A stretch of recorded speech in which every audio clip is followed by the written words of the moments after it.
Hello ನಮಸ್ತೆ ಎಲ್ಲರಿಗೂ ಸವೇಜ್ cooking ಚಾನಲ್ಗೆ ಸ್ವಾಗತ. ಇವತ್ತು ನಾನು ನಿಮಗೆ ಮಾಡಿ ತೋರಿಸ್ತಾ ಇರೋ ರೆಸಿಪಿ ಸಿಂಪಲ್ಲಾಗಿ ಒಂದು ಆನಿಯನ್ ಚಟ್ನಿ. ಇದನ್ನು ಅನ್ನ ತುಪ್ಪದ ಜೊತೆ ಎಲ್ಲ ತಿನ್ಬೋದು, ತುಂಬ ಚೆನ್ನಾಗಿರುತ್ತೆ. ಸೊ ಇದಕ್ಕೆ ಬೇಕಾಗಿರೋ ಇಂಗ್ರೀಡಿಯೆಂಟ್ಸ್ ಏನಂತ ನೋಡೋಣ ಬನ್ನಿ. ಮೊದಲಿಗೆ ಬೆಳ್ಳುಳ್ಳಿ, ಈರುಳ್ಳಿ, ಕರಿಬೇವು, ಒಂದು 4-5 ಒಣಮೆಣಸಿನ್ಕಾಯಿ ನೀರಲ್ಲಿ ನೆನೆಸಿಟ್ಕೊಂಡಿರೋದು, ಒಂದು ಹಿಡಿ ಆಗೋಷ್ಟು ಹುಣಸೆಹಣ್ಣು, ಅದರ ಜೊತೆಗೆ ಸ್ವಲ್ಪ ಬೆಲ್ಲ. ಇವಾಗ ನೋಡಿ, ಒಂದು ಕಡಾಯಿಗೆ 3 ಟೇಬಲ್ ಸ್ಪೂನ್ ಆಗೋಷ್ಟು ಎಣ್ಣೆ ಹಾಕ್ಕೊಳ್ಳಿ. ಎಣ್ಣೆ ಹಾಕೊಂಡ್ಮೇಲೆ ಅದಕ್ಕೆ ಕಡಲೆಬೇಳೆ ಚೆನ್ನಾಗಿ ಹುರಿದ ಮೇಲೆ ನೀಟಾಗಿ ಕಂದು ಬಣ್ಣ ಬರೋವರೆಗೂ ಹುರಿಬೇಕು. ಅದು ಹುರಿದ್ಮೇಲೆ ಅದರ ಜೊತೆಗೆ ಉದ್ದಿನಬೇಳೆ ಹಾಕ್ಕೊಳ್ಳಿ. 1 ಟೇಬಲ್ ಸ್ಪೂನ್ ಆಗೋಷ್ಟು ಉದ್ದಿನಬೇಳೆ ಹಾಕ್ಬಿಟ್ಟು ಎರಡನ್ನೂ ಚೆನ್ನಾಗಿ ಹುರಿರಿ. ಸೊ ಇದು ಹುರಿದಾದ್ಮೇಲೆ ಇದಕ್ಕೆ ಒಂದು 4-5 ಬೆಳ್ಳುಳ್ಳಿ ಎಸಳು ತೊಗೊಂಡಿದ್ದೀನಿ ನಾನು. ಸ್ವಲ್ಪ ಜೀರಿಗೆ ಹಾಕಿದ್ಮೇಲೆ ಬೆಳ್ಳುಳ್ಳಿ ಹಾಕಿಬಿಟ್ಟು ಎಲ್ಲನೂ ಚೆನ್ನಾಗಿ ಹುರಿಬೇಕು. ಹಸಿ ವಾಸನೆ ಎಲ್ಲ ಹೋಗೋವರೆಗೂ ಹುರಿಬೇಕು, ಕಂದು ಬಣ್ಣ ಬರೋವರೆಗೂ ಹುರ್ಕೊಳ್ಳಿ. ಅದೆಲ್ಲ ಬೆಳ್ಳುಳ್ಳಿ ಎಲ್ಲ ಹುರಿದಾದ್ಮೇಲೆ ಇವಾಗ ನಾನು 3 ಉಳ್ಳಾಗಡ್ಡಿಯನ್ನು ಸಣ್ಣದಾಗಿ ತಿನ್ನಾಗಿ ಸ್ಲೈಸ್ ಮಾಡಿ ಇಟ್ಕೊಂಡಿದ್ದೀನಿ. ಸೊ ಇದನ್ನು ಹಾಕಿಬಿಟ್ಟು ಚೆನ್ನಾಗಿ ಹುರಿಬೇಕು. ಕಂದು ಬಣ್ಣ ಬರೋವರೆಗೂ, ಹಸಿ ವಾಸನೆ ಎಲ್ಲ ಹೋಗೋವರೆಗೂ ಹುರಿರಿ, ಚೆನ್ನಾಗಿ ಹುರಿರಿ. ನೀಟಾಗಿ ಟ್ರಾನ್ಸ್ಪರೆಂಟ್ ಆಗಬೇಕು.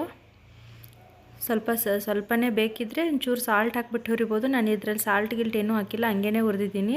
ಸೊ ಇದು ವಿಡಿಯೋದಲ್ಲಿ ತೋರಿಸ್ತಿದ್ದೀನಲ್ಲ, ಈ ಥರ ಆಗೋವರೆಗೂ ಹುರ್ಕೊಂಬಿಟ್ಟು ಇವಾಗ ಒಣಮೆಣಸಿಕಾಯನ್ನು ನಾನು ನೀರಲ್ಲಿ ನೆನೆಸಿಟ್ಟಿದ್ದೆ. ಒಂದು 2 to 3 hours ಬಿಸಿ ನೀರಲ್ಲಿ ನೆನೆಸಿಟ್ಬಿಟ್ಟು ಅದನ್ನು ಹಾಕಿದ್ದೀನಿ. ಅದ್ರ ಜೊತೆಗೆ ಹುಣಸೆಹಣ್ಣು, ಒಂದು ಚಿಕ್ಕ ಲಿಂಬೆಹಣ್ಣು ಸೈಜ್ದು ಹುಣಸೆಹಣ್ಣು ಹಾಕಿದ್ದೀನಿ.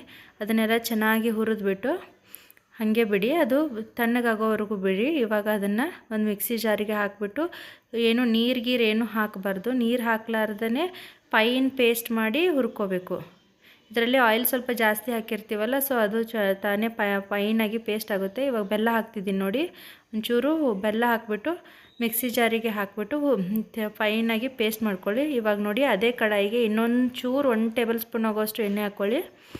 ಅದ್ರ ಜೊತೆಗೆ ಮತ್ತೆ ಕಡಲೆಬೇಳೆ, ಒಂದು 1/4 ಚಮಚ ಆಗೋಷ್ಟು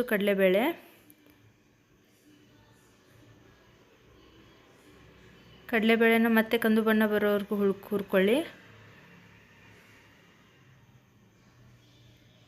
ಕಡಲೆಬೇಳೆ ಹುರಿದಾದ್ಮೇಲೆ ಇವಾಗ ಉದ್ದಿನಬೇಳೆ ಮತ್ತು 1/4 ಚಮಚ, ಎಲ್ಲನೂ 1/4 ಚಮಚ ಹಾಕಬೇಕು. ಮೊದಲಿಗೆ 1 ಟೇಬಲ್ ಸ್ಪೂನ್ ಆಗೋಷ್ಟು ಹಾಕಿಬಿಟ್ಟು ಮಿಕ್ಸಿ ಜಾರಿಗೆ ಹಾಕಿ ಫೈನ್ ಪೇಸ್ಟ್ ಮಾಡ್ಕೊಂಡಿರ್ತೀವಲ್ಲ, ಇವಾಗ ಒಗ್ಗರಣೆಗಂತ 1/4 ಚಮಚ ಕಡಲೆಬೇಳೆ, 1/4 ಚಮಚ ಉದ್ದಿನಬೇಳೆ, ಒಂಚೂರು ಚಿಟಿಕೆ ಜೀರಿಗೆ, ಆಮೇಲೆ 1 ಕರಿಬೇವು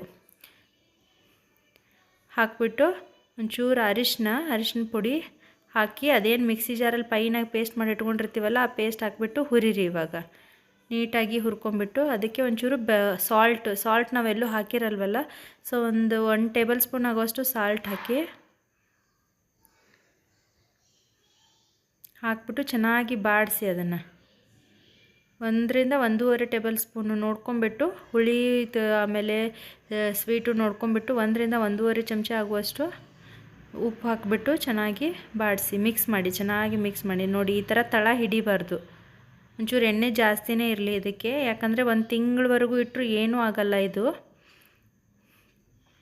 ಚೆನ್ನಾಗಿರುತ್ತೆ ಆನಿಯನ್ ಚಟ್ನಿ. ಅನ್ನ, ತುಪ್ಪ, ಇಲ್ಲ ಚಪಾತಿ, ತುಪ್ಪ ಈ ಥರ ಚಟ್ನಿ ತಿಂದರೆ ತುಂಬ ಚೆನ್ನಾಗಿರುತ್ತೆ. ಒಂದು ಸರಿ ಮಾಡಿ ರುಚಿ ನೋಡಿ.